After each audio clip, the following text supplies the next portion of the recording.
Joey has lived on Dillydale for many years. He wouldn't want to be anywhere else. He likes every part of it, from the fields filled with flowers to the white sandy beaches. But there's one place that Joey enjoyed visiting more than any other. Mr. Nezer knew this too. "Come on, Joey," he would sometimes say. "We've made good time today. We'll stop for a while by the forest." Joey loved it here. The forest was full of broad oaks and tall pines.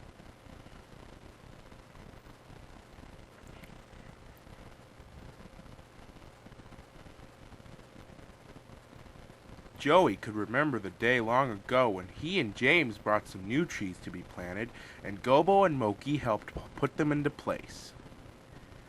Now he could see the trees growing amongst the others on the hillside.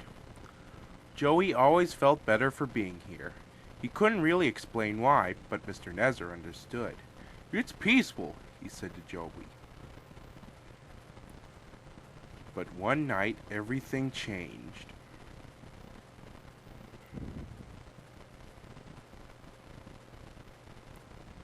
The workers were resting in the house.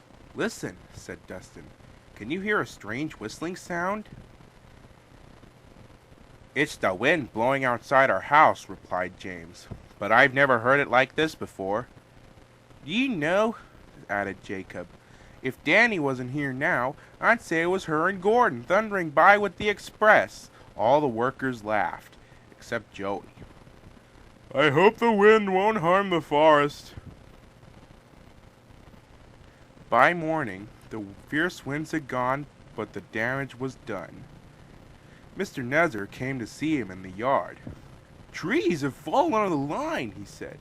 "We must help clear the tracks."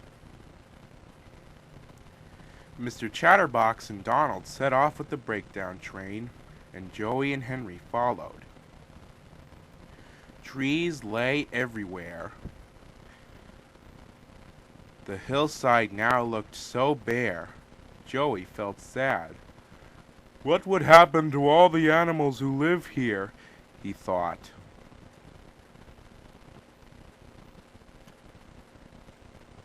When Henry's cars were full of logs, he and Joey took them to the timber mill where they would be turned into furniture and other things. Joey was glad the wood was being put to good use, but he was still sorry to lose part of his forest. "Oh dear," sighed James to Dustin.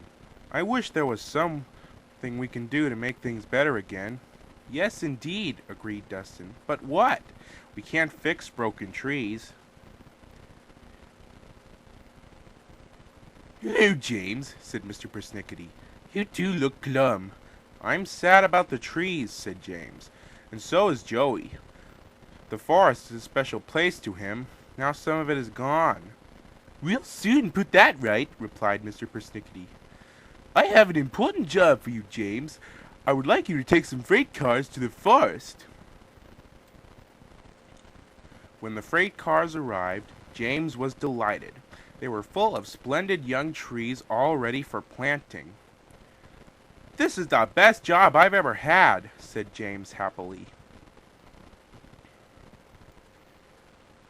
When Joey returned, he was most surprised. There were Moki and Gobo busily helping the workmen clear the torn stumps and branches. "Look, Joey," called Gobo. "We're beginning again. The hillside will look better than ever before, you'll see." Now whenever Joey stops by the forest, he can see the new trees growing strong and tall.